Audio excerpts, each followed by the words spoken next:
And so we're honored to have our keynote speaker for this evening. Again, her accolades are many, so I'm just going to give the little icing on the cake or light the candle that's on the cake.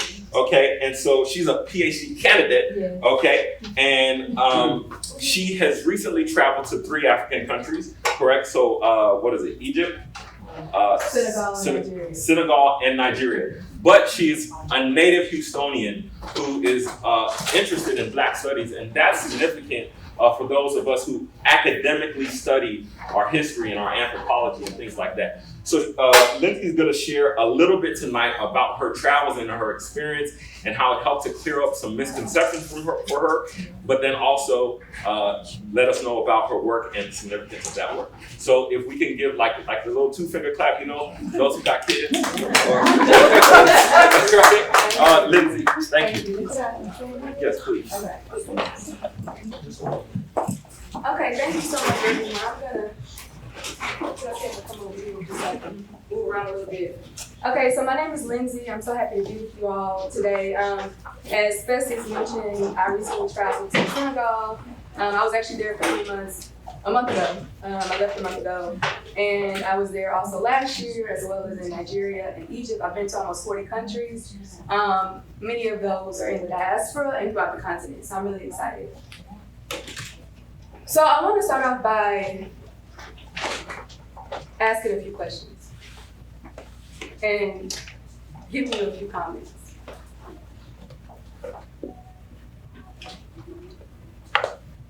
They say we're lazy. They say we're lazy.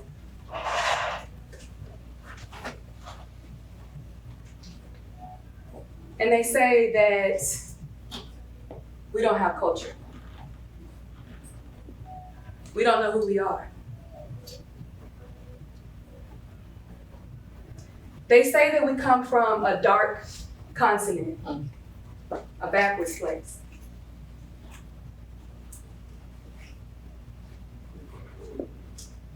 They also say that we are the ones responsible for the enslavement of our own people.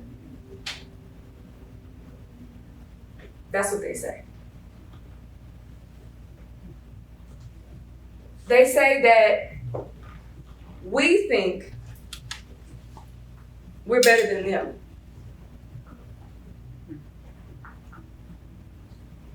But they think they're better than us, right?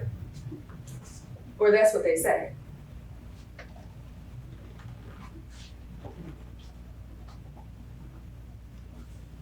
This is what we say about each other. In the diaspora and on the continent. This is how we talk about each other. People who look like every one of us in here. And these are the types of myths that we must bust, that can no longer live.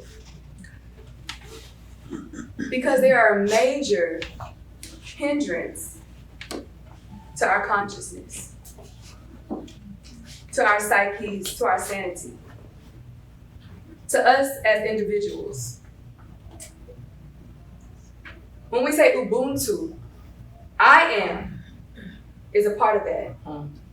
And if we think that way about the people in this room, or the people on the street, at work, who look like you, who look like us, what are we thinking about ourselves? If we call our ancestors ignorant for practicing their own religions, for believing in their own culture, are we too not ignorant? What are we saying about ourselves? Just think about that for a moment. How can we be unified if our own individual consciousness is twisted? We can't. We talk about equality, we talk about equity, we talk about freedom, we talk about liberation. How can we have any of that if we're not unified? if we're not unified in our own homes, with our parents, our grandparents, our siblings, our children, our husbands and wives and partners, if we're not unified in our communities, really unified, not just for show, how can we be liberated? How can we liberate ourselves collectively? How do we obtain the we are if the I am is missing? And how do we obtain the I am if the we are isn't there? So those myths I mentioned, we talked about laziness. I've heard that many times. I grew up here in Houston. I'm from 3rd Ward, but people call it hood. So people call it what the rich black folks say. I grew up somewhere in between. And I've heard that from people who look like me, as well as people who don't. That my people are lazy. Especially those from here. We don't take our opportunities seriously.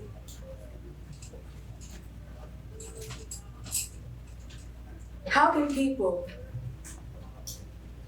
who are the first humans on Earth be lazy? The first people to create libraries, universities. The first people to understand that there was a supreme being, to understand the environment and nature, be lazy. Can you build a civilization on laziness? I'm gonna say. Seeing some sort of societies happen, but not really civilizations. I've been told our people don't have culture in the diaspora. We don't know who we are. And maybe some of us don't.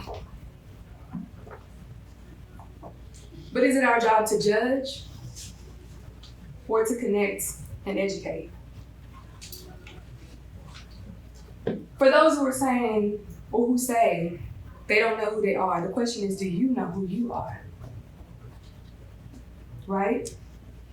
When we think about our culture in this country, many cultures in this country, most of the things that we think about as so-called American culture or African culture, when we think about our music, it's probably the most obvious, right?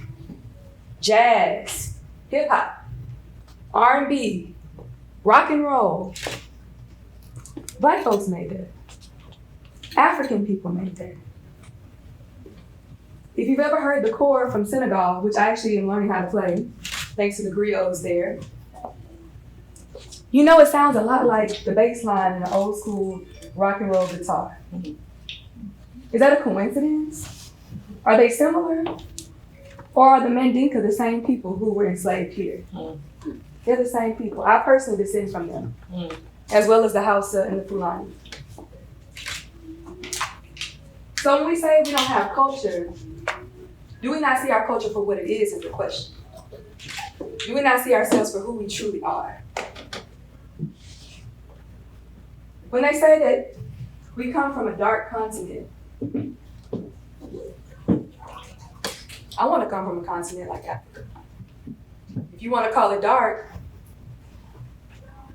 it's probably the wrong term, but to me it's the best continent on earth because of all that it's contributed. All the things I've already mentioned, and the things that continue to be happening on that continent and throughout its diaspora. When we say dark, how can a place that lit up the world and still continues to do so be dark?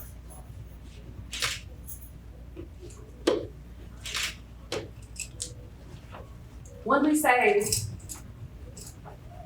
that our people, that we are responsible for the enslavement of our own people, do we know the full story? Do we know what really happened?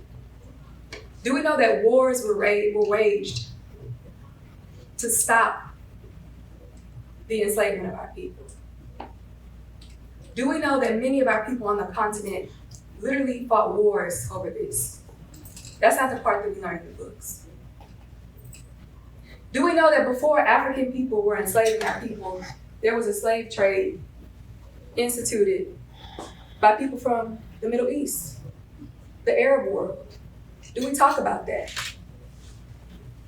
Do we understand the implications of that before Europeans even did it? What was going on with that slave trade? Or should I say the trade of enslaved Africans? These are touchy topics, but it's important that we address them and stop them in their tracks and really look at the truth of not only what really happened and is happening, but why these myths are constantly on our lips. And maybe not people here in the room, because I'm sure these things are a reminder to you all. But the people when we leave here, how do we stop those myths in their tracks? How can we create our own narratives, our truthful narratives, to reinforce who we are instead of pulling us apart? When we think about the term Ubuntu,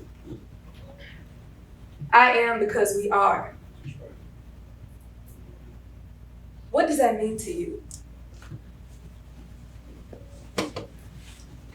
How am I better than you? How are you better than me? What gaze are we looking through? Whose tongue are we really speaking with when we say things like this? Africa has never been perfect. But the disruption of our people cannot be underestimated. And so as Festus and Debo both mentioned, the question is, what are you going to do with this information? Because I'm sure you know it, and if you didn't, now you do. When I was in Egypt, I was there for about 2 weeks last year, November and December. I was very happy, to say the least. I was originally supposed to go in 2011. If you remember what happened in 2011, there was a revolution. So my trip was canceled, and I was devastated. And at the same time now, I'm very appreciative that trip was changed because I have a greater understanding of what I witnessed when I was there. When I walked into the pyramids in Cairo, people said, "You look like the people in those pyramids, locals." I look like it. Okay.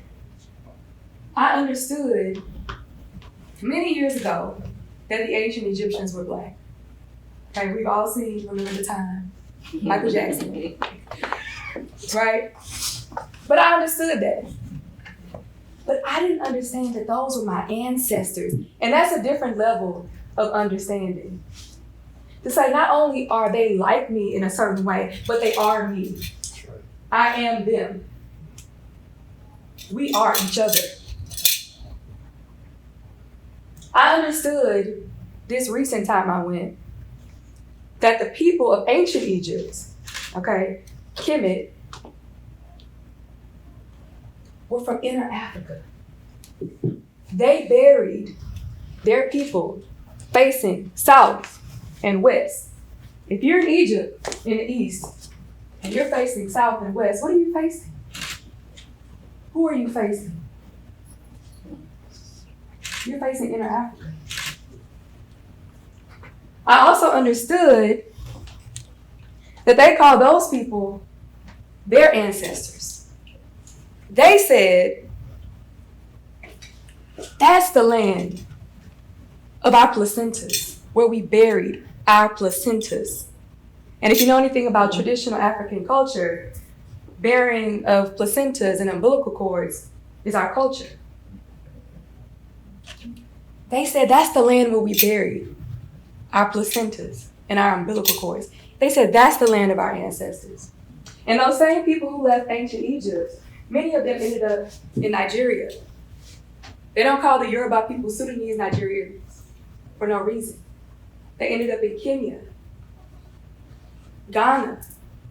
I actually saw a Sankofa symbol in one of the temples with the bird looking back. So when we think about this, being there and being in Nigeria, being in Senegal, exemplify my understanding of how much more similar we are than different, how much more the same we are. And we must have this understanding, this consciousness, to truly be unified for our own liberation. And I'm going to end with this. Ushindi ni wetu. Ushindi ni wetu. I want everybody to say it. Ushindi ni wetu. And for those of you who speak Swahili, you know that once we have our consciousness where it needs to be as individuals, and our collective consciousness, our unity, we will achieve our liberation. Victory is ours. Thank you.